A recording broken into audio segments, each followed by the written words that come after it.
Hello. So last time हम different जो हम फंक्शन देख रहे थे उसमें identity function, constant function, polynomial function देख चुके हैं। अब है रेशनल फंक्शन।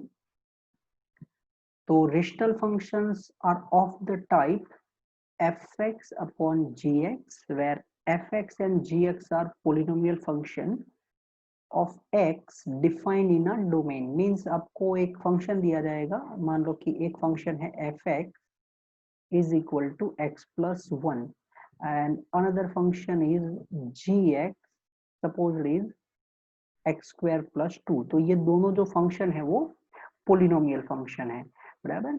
और ये जो दोनों फंक्शन है इनका डोमेन है r, domain of function f is r, domain of function g is also r। ये दोनों का डोमेन r है।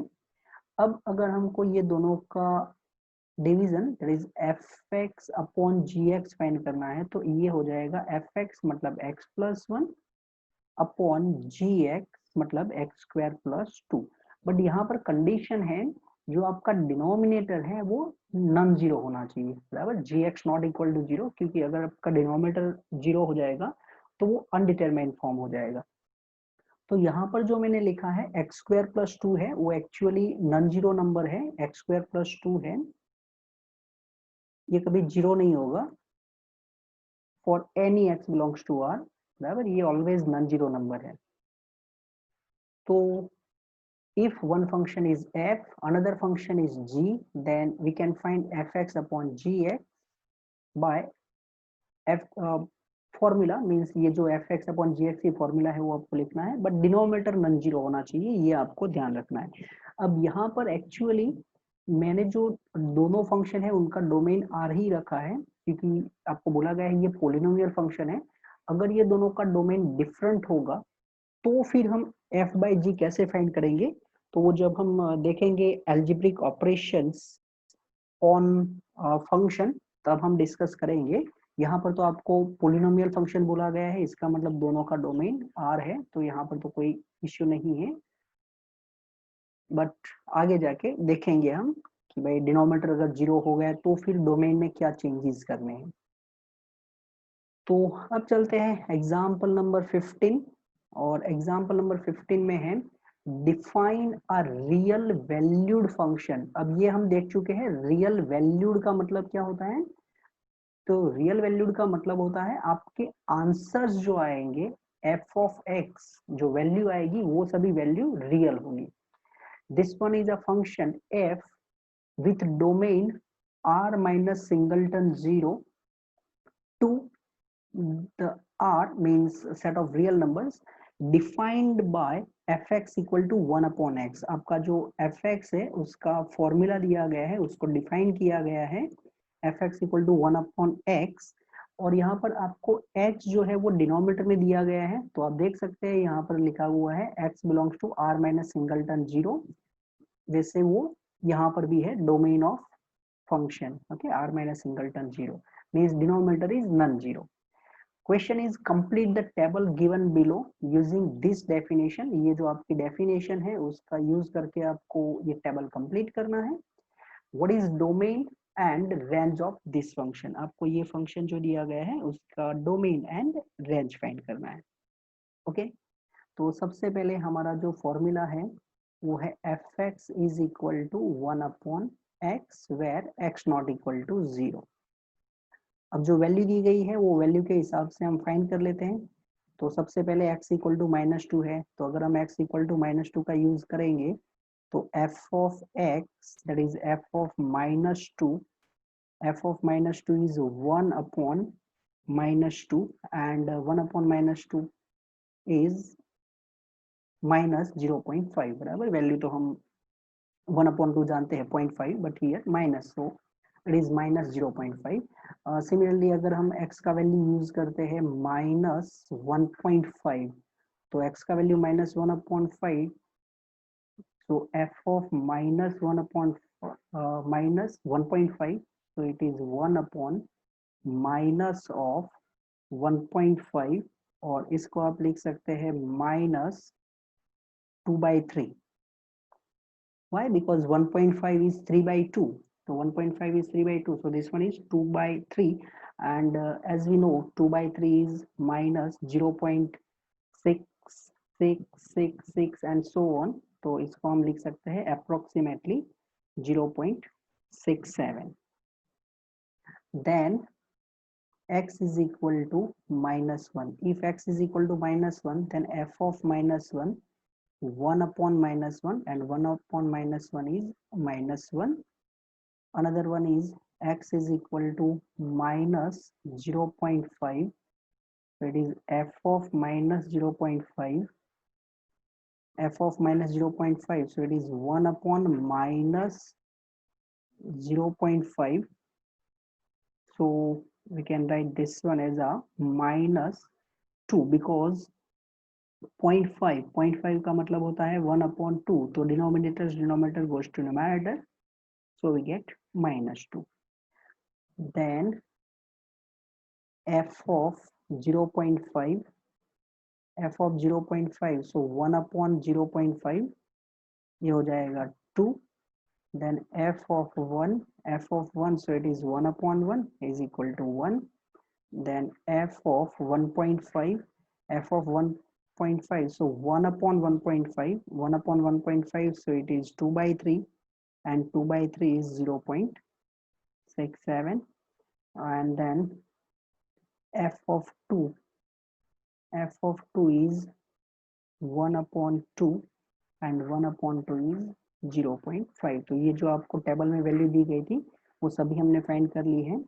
सबसे पहले आया है -0.5, देन -0.67, -1 के लिए -1 आया है, -2, 0.25, 0.25 तो वैल्यू फाइंड करना बाकी है. f of 0.25, that is 1 upon 0.25, and 1 upon 0.25. So we can write this one as 100 upon 25. 100 upon 25 is 4. So here it is 4.5 के लिए आंसर आया है 2. 1 के लिए आंसर 1 है. 1.5 में 0.67 एंड 2 के लिए आंसर आ चुका है आपका 0.5. तो ये हो गया है आपका टेबल कंप्लीट. अब क्वेश्चन है what is domain and range of this function. तो डोमेन तो ऑलरेडी आपको पहले से मिल जाएगा, बट रेंज फाइंड करने के लिए हम जरा इसका ग्राफ भी देख लेते हैं. तो पहले ये जो है क्लियर कर लेते हैं जिससे हम ग्राफ ड्रॉ कर पाए. बराबर. तो function f is from r minus singleton 0 to r and it is defined by fx is equal to 1 upon x. तो आपकी x की वैल्यू आप कहां से सिलेक्ट कर रहे हैं? From r minus singleton 0. तो जहां से हम हमारे फंक्शन में x की वैल्यू सिलेक्ट करते हैं बस उसी को बोलते हैं डोमेन ऑफ फंक्शन. बराबर.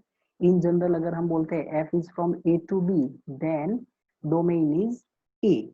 तो यहाँ पर जो आपका डोमेन है, because the function f is from r minus singleton 0 to r, and so domain of function is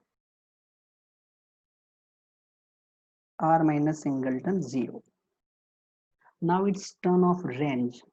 अब रेंज फाइंड करने के लिए थोड़ा ग्राफ भी देख लेते हैं, और ग्राफ से रेंज निकालना वो सबसे बेटर है.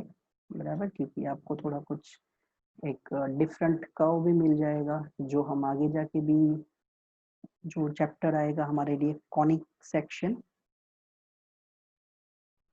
यहाँ पर भी ये सेम फंक्शन से जो हमें ग्राफ मिलता है ऐसे ही ग्राफ मिलेंगे. तो ये कोई एक स्पेशल कर्व का इक्वेशन है. Now this one is x axis and y axis. This one is your x axis and this one is y axis. अब यहाँ पर जो वैल्यू दी गई है तो वो हम सभी वैल्यू तो नहीं ले सकते, बट सिलेक्टेड वैल्यू लेते हैं. तो सपोज दिस वन इज 0. यहाँ पर से 1 देते हैं, इसके बाद एक और वैल्यू लेते हैं 2 बराबर, और इसके बाद 3 लिख रहे हैं बट डायरेक्टली यूज करेंगे 4 जिससे हमको कुछ जल्दी आंसर मिल पाए। सिमिलरली यहाँ पर -1, -2, -3 एंड -4। y एक्सिस पे भी लिख देते हैं 1। अब यहाँ पर थोड़ा जो गैप है वो बड़ा रखते हैं, अब स्केल चेंज कर लेते हैं, इधर 0.5 रख देते हैं, फिर यहाँ पर रखते हैं 1, सिमिलरली यहाँ पर रख देते हैं -0.5, फिर -1 एंड आगे चलता रहेगा ये। ओके, अब ग्राफ ड्रॉ करने के लिए हम सिलेक्टेड पॉइंट ही यूज करेंगे, जैसे कि आपके डोमेन में 0 तो है ही नहीं। अगर हम 1 लेते हैं तो हमारा आंसर भी यहाँ पर 1 है, मीन्स 1 का आंसर 1 इटसेल्फ है। अगर हम 2 लेते हैं तो हमको आंसर मिल चुका है 0.5। अगर आप 4 लेंगे तो आपको आंसर मिल जाएगा 1/4, x equal to 4, then 1/4 and 1/4 is 0.25, तो ये तो इससे भी स्मॉल हो जाएगा। अगर आप खुद 0.5 लेते हैं, अगर आपने x का वैल्यू 0.5 लिया तो आपको आंसर मिल जाएगा 2, तो अप्रोक्सीमेटली यहाँ पर 2 रख देते हैं। तो जैसे जैसे हम वैल्यू 0 के नजदीक लेके जा रहे हैं, हमको 1 जो नंबर मिल रहा है वो बहुत बड़ा नंबर मिलेगा। तो ये इसका डोमेन जो है वो R है, तो अगर इनको हम सभी पॉइंट्स को ज्वाइन कर लेते हैं तो ये ग्राफ कुछ ऐसे आ रहा है।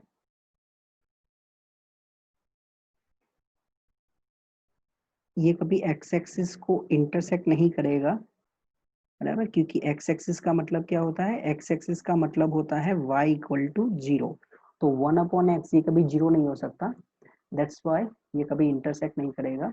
और यहाँ पर हम y एक्सिस को भी टच नहीं कर सकते, क्योंकि y एक्सिस का मतलब क्या होता है, y एक्सिस का मतलब होता है x इक्वल टू 0, बराबर, तो हमको बोला गया है कि आप x का वैल्यू 0 भी नहीं ले सकते, तो ना तो ये x को टच करेगा ना तो ये y को टच करेगा। बट जब आपका नंबर बिल्कुल 0 के नजदीक होगा तो आपको वैल्यू मिलेगी, वो बहुत बड़ी वैल्यू होगी। और जब आप x की वैल्यू इनफाइनाइट सिलेक्ट करेंगे, मतलब बहुत बड़ी वैल्यू सिलेक्ट करेंगे, तो 1/इनफाइनाइट मीन्स 1/ बहुत बड़ा नंबर होगा, तो आपका आंसर क्या होगा, near to 0, not 0, it is near to 0। अब सिमिलरली यहाँ पर नेगेटिव में भी देख लेते हैं, तो अगर आप -4 सिलेक्ट करेंगे, या तो -1 से स्टार्ट करते हैं, तो -1 के लिए आंसर -1 ही होगा। -2 के लिए आंसर कितना हो जाएगा, -2 के लिए -0.5, तो ये है। फिर अगर आप -4 लेते हैं तो -4 के लिए आंसर हो जाएगा -1/-4, तो कुछ वो -0.25 होगा। अगर आप नंबर सिलेक्ट करते हैं 0.5 -0.5, तो आपको आंसर मिल जाएगा -2, बराबर, तो यहाँ पर हो जाएगा -2। और ये सभी पॉइंट को अगर हम ज्वाइन कर लेते हैं, ये कंटिन्यूसली ज्वाइन करेंगे, बिकॉज आपका जो डोमेन है वो R है, जिसमें ब्रेक नहीं होता, कोई गैप नहीं है दो नंबर्स के बीच में। तो यहाँ पर भी ध्यान रखना है आपको, ना तो y एक्सिस को इंटरसेक्ट करना है ना तो x एक्सिस को। Okay, so this one is graph of fx equal to 1/x। अब जैसे मैंने लास्ट वीडियो में आपको बताया था कि ये जो ग्राफ है आप देख सकते हैं अपोजिट क्वाड्रेंट में विथ रिस्पेक्ट टू ओरिजिन, आप देखें तो आपको सिमेट्रिक दिखेगा। इसका मतलब देखो, ग्राफ से हमको ये पता चल चुका है कि ये जो फंक्शन है वो ऑड है, ये हमने एक्स्ट्रा निकाला कि भाई ग्राफ के हिसाब से हमको ये भी इंफॉर्मेशन मिल चुका है। इसके बाद हमको रेंज फाइंड करने को बोला गया है। तो range means what, range means set of answers. Range इसका मतलब है सेट ऑफ आंसर्स, या तो y की वैल्यूज, y मीन्स रेंज, या तो हाइट, बराबर, x से आप कितना ऊपर नीचे जा रहे हैं वही आपका रेंज होता है। तो यहाँ पर आप जो फर्स्ट क्वाड्रेंट देखेंगे, जो एक्स की पॉजिटिव डायरेक्शन है उधर आप देखते हैं तो आपका वैल्यू जो है y का वैल्यू वो 0 से ग्रेटर है, क्योंकि x को आपने इंटरसेक्ट नहीं किया, इसका मतलब ये 0 से ग्रेटर है। और ऊपर की तरफ जाते हैं तो ये बहुत बड़ा नंबर दैट इज इनफाइनाइट है। अगर आप x की नेगेटिव डायरेक्शन मतलब नेगेटिव नंबर्स के लिए देखते हैं तो आपका नंबर नियर टू 0 है, बराबर, या तो फिर बहुत बड़ा नेगेटिव नंबर है। इसका मतलब आपकी y की एक ही वैल्यू पॉसिबल नहीं है और वो है 0। 0 के बहुत नजदीक जाएगा ये, बट ये कभी 0 नहीं होगा। सो range of this function is r minus singleton 0। इसकी एक ही वैल्यू पॉसिबल नहीं है और वो है y इक्वल टू 0। तो ये है आपके फंक्शन का रेंज। जैसे कि मैंने यहाँ पर बताया एक और चीज कि भाई ये फंक्शन और भी है, क्योंकि इनका ग्राफ जो है वो अपोजिट क्वाड्रेंट में सिमेट्रिक है। हम एक और फंक्शन आगे देख चुके हैं, आइडेंटिटी फंक्शन। उसका भी अगर आपको ग्राफ याद हो तो ओरिजिन में से पास हुआ था एंड अपोजिट क्वाड्रेंट में सिमेट्रिक रहेगा, मींस वो भी एक ऑड फंक्शन था।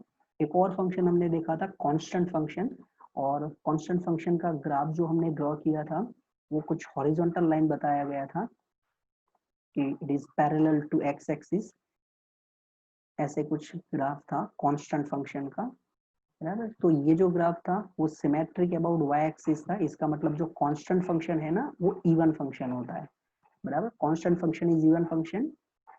देन आइडेंटिटी फंक्शन जो बोला था वो आइडेंटिटी फंक्शन ऑड फंक्शन था, और यहाँ पर हम 1/x है, ये ऑड फंक्शन है। तो this one is our example number 15। अब चलते हैं आगे। इसमें डोमेन रेंज फाइंड करना था, वो हमने कर लिया है। Next is modulus function. अब हमारे लिए एक और फंक्शन आया है जो कि मॉड्यूलस फंक्शन बोलते हैं।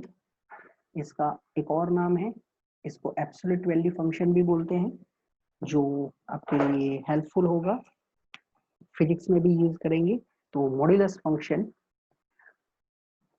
f is from R to R, that is domain and codomain both are R। fx is equal to modulus of x। ये जो है इसको हम रीड ऐसे करते हैं modulus of x। और इसका डेफिनेशन क्या है? तो डेफिनेशन है fx is equal to modulus of x, and modulus of x means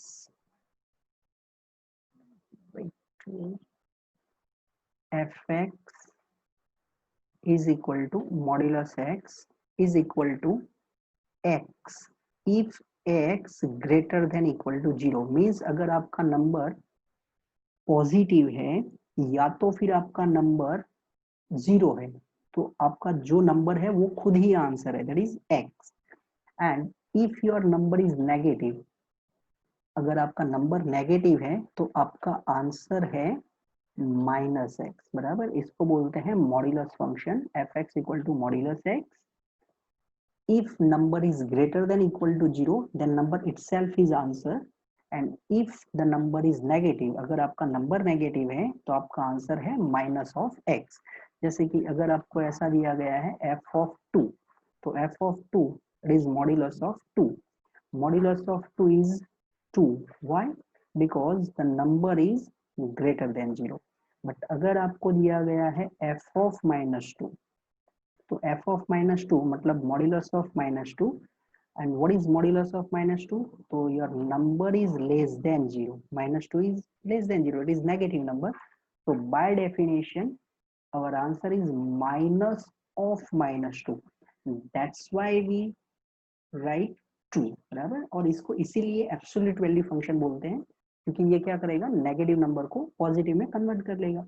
तो f of -2 that is modulus of -2। तो नंबर नेगेटिव है तो उसके आगे हम एक और माइनस रखेंगे तो माइनस माइनस प्लस हो जाएगा, राइट। तो ये होता है मॉड्यूलस फंक्शन। अब मॉड्यूलस फंक्शन के लिए डिफरेंट जो ग्राफ है वो देख लेते हैं, और उसके बाद ये जो एक और लिखा है कि भाई ये तो ठीक है मॉड्यूलस के अंदर एक नंबर है तो ऐसे करेंगे, बट अगर मॉड्यूलस के अंदर 2 नंबर आए तो कैसे करना है वो भी देख लेंगे, बराबर। तो सबसे पहले ये मॉड्यूलस फंक्शन का ग्राफ ड्रॉ कर लेते हैं।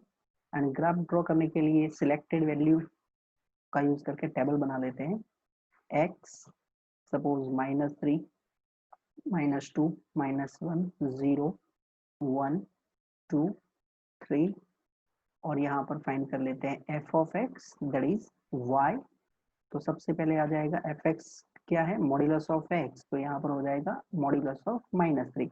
अब नंबर कैसा है, नेगेटिव, तो minus of -3, so minus of -3 is 3। Then f of -2 that is modulus of -2, तो नंबर नेगेटिव है तो आप लिखेंगे minus of -2 and minus of -2 is +2। Then f of -1 modulus of -1 negative number है तो उसके आगे हम एक और माइनस रखेंगे, माइनस ऑफ माइनस तो +1। एफ ऑफ 0 मॉड्यूलस ऑफ 0, अगर आपका नंबर ग्रेटर देन और इक्वल टू 0 है तो नंबर इटसेल्फ ही आंसर है, तो यहाँ पर आंसर 0 ही हो जाएगा। मॉड्यूलस ऑफ 1 नंबर पॉजिटिव है तो number itself is answer. Modulus of 2 number is positive so itself is answer। modulus of 3 is positive number so number itself is answer। Okay और अब इनका ग्राफ देख लेते हैं और ग्राफ से ही हमको रेंज भी मिल जाएगा, ये भी हम पता लगा लेंगे कि ये फंक्शन इवन है ऑड है क्या है वो भी पता चल जाएगा। ये जो इवन ऑड में बार बार बोल रहा हूँ ये हमारी टेक्स्ट बुक में तो नहीं दिया गया है कि इवन फंक्शन ऑड फंक्शन, ऐसा टाइप नहीं दिया गया है, बट बेटर है कि आपको ये भी पता हो कि भाई इवन फंक्शन ऑड फंक्शन क्या होता है। Yeah, so this one is x-axis and this one is y-axis। Now selected value जो हमने लिखी है वो है 0, 1, 2, 3, -1, -2, -3। y-axis पे भी थोड़े नंबर लिख देते हैं 1, 2, 3, 4, नेगेटिव डायरेक्शन में -1, -2 और हम पॉइंट प्लॉट कर लेते हैं और फिर ग्राफ बना लेंगे। तो अगर हमने 0 सिलेक्ट किया है तो 0 के लिए आंसर 0 इटसेल्फ है, 1 के लिए आंसर 1 है, 2 के लिए आंसर जो है वो 2 इटसेल्फ, 3 के लिए आंसर जो था वो 3 इटसेल्फ है। -1 के लिए आंसर क्या आया है, तो -1 के लिए आंसर आया है 1, तो -1 का इमेज 1 है। -2 का इमेज जो है वो 2 है, -3 के लिए इमेज वो 3 है और आपका जो डोमेन होता है वो आर होता है तो इनको हम कंटिन्यूसली ज्वाइन कर सकते हैं। तो यहाँ से अगर हम ज्वाइन कर लेते हैं ऐसे, अब ये ग्राफ ऊपर की तरफ चलता जाएगा। सिमिलरली इधर भी अगर हम ज्वाइन कर लेते हैं, ये हो गया आपके मॉड्यूलस एक्स का ग्राफ, बराबर। This one is graph of modulus x. अब यहाँ से अगर आपको रेंज बताना है तो आपको ये बताना है कि आपका ग्राफ y की मिनिमम वैल्यू मतलब what is minimum value of y। तो आप देख सकते हैं ये जो ग्राफ है वो एक्स एक्सिस को टच कर रहा है या तो इंटरसेक्ट कर रहा है, इसका मतलब आपका y का मिनिमम वैल्यू क्या होगा 0। इसके बाद जो आपका ग्राफ है वो ऊपर की तरफ जा रहा है और यहाँ पर एरो दिखाया है, इसका मतलब ये आगे चलता रहेगा। आप नेगेटिव नंबर के लिए भी देख सकते हैं आपका ग्राफ ऊपर है मतलब y की पॉजिटिव डायरेक्शन में जा रहा है, तो आपका y मिनिमम कितना होगा, तो ये ब्लू लाइन है वो मिनिमम y को कहाँ पर लेके जा रही है 0, and that's why we say range of this function is close from 0 open from infinite। ये लिखा हुआ है कि इसका रेंज है वो close from 0 open from infinite है। इसी को आप लिख सकते हैं r plus union 0। r plus का मतलब होता है पॉजिटिव रियल एंड 0 वो न्यूट्रल है, तो पॉजिटिव रियल या तो फिर 0, ये आपके ग्राफ है। अब यहाँ पर आप ये भी बोल सकते हैं कि ये इवन फंक्शन है, कैसे, क्योंकि आपका जो ग्राफ है ना वो सिमेट्रिक अबाउट वाई एक्सिस है, जैसा वाई की राइट साइड में है बिल्कुल ऐसा ही ग्राफ वाई की लेफ्ट साइड में है, बराबर। दोनों साइड आपका जो ग्राफ है वो सिमेट्रिक है अबाउट वाई एक्सिस, इसका मतलब ये जो फंक्शन है वो इवन फंक्शन भी है और हमें रेंज भी मिल चुका है।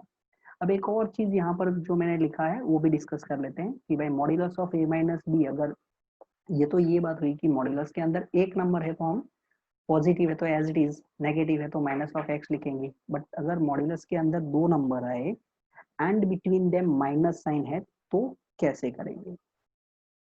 तो पहले इसको क्लियर कर लेते हैं और फिर इसके ऊपर चलते हैं। Now modulus of a minus b। अब एकदम क्लियरली आपको डेफिनेशन है वो वापस लिख देते हैं। मॉड्यूलस ऑफ x का फॉर्मूला क्या था, को डिफाइन कैसे किया हमने, तो modulus x equal to x if x greater than equal to 0 and minus x if x is less than 0। ये हमने ऐसे इसको डिफाइन किया, बराबर। तो मॉड्यूलस के अंदर a माइनस बी दिया, तो अगर हम सेम प्रोसेस करते हैं तो हमारी डेफिनेशन है if the number is greater than or equal to 0 then number itself is answer, means a minus b greater than or equal to 0 then a minus b itself is answer. If the number is negative, a minus b, अगर आपका जो number है वो negative है, means अभी हमारे पास a minus b है, तो if a minus b is less than 0 then we say answer is minus of x, means minus of a minus b. आप ऐसा समझो कि ये modulus of a minus b है ना, तो ये नंबर x है और फिर ये डेफिनेशन का यूज करना है। तो अगर a minus b greater than equal to 0 होगा तो a माइनस बी खुद आएगा, अगर a minus be less than 0 होगा तो हम माइनस फिर a माइनस बी ब्रैकेट में लिख देंगे। अब इसी को वापस लिख देते हैं। तो सबसे पहले तो a माइनस बी, अब a minus b greater than equal to 0 है, इसी को हम क्या बोल सकते हैं, a is greater than equal to b। And जो नेक्स्ट है minus of a minus b, तो अगर आप ब्रैकेट ओपन कर लेते हैं तो माइनस a प्लस b हो जाएगा, माइनस a प्लस b, या तो आप लिख सकते हैं b माइनस a व्हेन, तो यहाँ पर कंडीशन है a minus be less than 0, a minus be less than 0 that is a is less then b। तो इसको आप ऐसे भी याद कर सकते हैं कि भाई if a is greater than b, if a is greater than b then answer is a minus b, if b is greater than a then answer is b minus a, means जो greater number रहेगा वो पहले होगा and then minus small number, means अगर आपको कुछ ऐसे दिया गया है मॉड्यूलस ऑफ x माइनस 3, तो इसका वैल्यू क्या होगा, x माइनस 3 होगा if x is greater than or equal to 3 and 3 minus x if 3 is greater than x। जो नंबर ग्रेटर होगा वो आगे रखेंगे, क्यों, क्योंकि हमको एब्सोल्यूट पॉजिटिव वैल्यू चाहिए। तो पॉजिटिव नंबर आंसर कब आ जाएगा, जब आप दोनों का सब्सट्रैक्शन कर रहे हैं और आपको पॉजिटिव नंबर चाहिए, तो इसका मतलब डेफिनेटली ग्रेटर माइनस स्मॉलर करना होगा। और इक्वल टू है तो फिर वो 3 माइनस 3 जीरो ही हो जाएगा। तो ये होता है आपका मॉड्यूलस फंक्शन, और इसका डोमेन और उसका रेंज हम देख चुके हैं। और ये कुछ अगर दो नंबर दिए हैं एंड बिटवीन देम माइनस है तो कैसे करना है। अब यहाँ से थोड़ा अगर डिफरेंट इनकी प्रॉपर्टी देखनी है तो like this one is one property of modulus जो हमारे लिए हेल्पफुल रहेगी। Modulus of x plus y, अगर मॉड्यूलस के अंदर दो नंबर है x and y, then this one is always less than equal to modulus x plus modulus of y। modulus of x plus y is always less or equal to modulus x plus modulus y। This one is for every xy belongs to r, for every xy belongs to r। अब सबसे बड़ा question ये होगा इसमें कि ये inequality equal कब होगी, ऐसी कौन सी कंडीशन है जिसमें ये इनइक्वालिटी इक्वल हो जाएगी, बराबर। तो उसके लिए एक्स एंड वाई दोनों के जो साइन है ना वो सेम होने चाहिए। दोनों नंबर है, अगर वो दोनों नंबर के साइन सेम है that is x and y, ये दोनों ग्रेटर देन इक्वल टू 0 है, तो फिर एक्स प्लस वाई का जो मॉड्यूलस होगा वो सेम रहेगा, equal to modulus x plus modulus of y. या तो अगर ये दोनों नंबर नेगेटिव है, ये दोनों नंबर नेगेटिव है, तो भी modulus of x plus y is equal to modulus x plus modulus of y ही रहेगा, बराबर। So if both numbers have same sign then the inequality becomes equal, otherwise it is always less, बराबर। दोनों का sign अगर different होगा तो modulus x plus modulus y वो ऑलवेज डिफरेंट रहेगा। नेक्स्ट फंक्शन पे चलते हैं and next function is signum function. तो इसका जो डोमेन है वो है r, means f is a function from r to r, और इसको डिफाइन किया गया है fx is equal to 1 if x greater than 0, 0 if x equal to 0 and -1 if x less than 0। Means आपको सिर्फ ये फंक्शन सिर्फ आपको इंफॉर्मेशन देगा अबाउट साइन, कि आपका नंबर पॉजिटिव है, नेगेटिव है या जीरो है, बस इतना ही इंफॉर्मेशन देगा। साइनम फंक्शन सिर्फ ये साइन डिसाइड करेगा कि आपका जो नंबर है उसका साइन क्या है। जैसे कि अगर आपको f ऑफ 2 दिया गया है तो f ऑफ 2, सबसे पहले 2 इज ग्रेटर देन 0। अगर आपका नंबर पॉजिटिव है तो आपका आंसर क्या होगा 1, तो यहाँ पर आंसर 1 हो चुका है।